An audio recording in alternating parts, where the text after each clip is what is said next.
For today's video nga mag-unbox tayo nitong wok na nabili namin sa Shopee.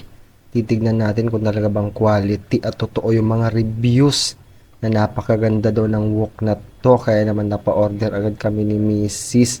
Ayan nga, binubuksan na natin at ang hirap buksan. Kaya samahan nyo ako. Tara, G! A few moments later nga, nabuksan na natin at talaga namang hindi tayo na-disappoint. Napakaganda, mamahalin ng dating. Mabigat siya at pwedeng ipukpok sa kapitbahay yung bungangera. Kitang-kita mo naman, no? Kung gusto nyong umorder, guys, ilalagay ko yung link sa ibaba.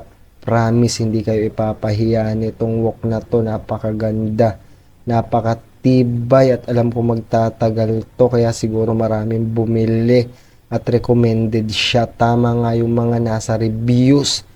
Puro good reviews lahat ang nandun. Wala ako nakitang hindi.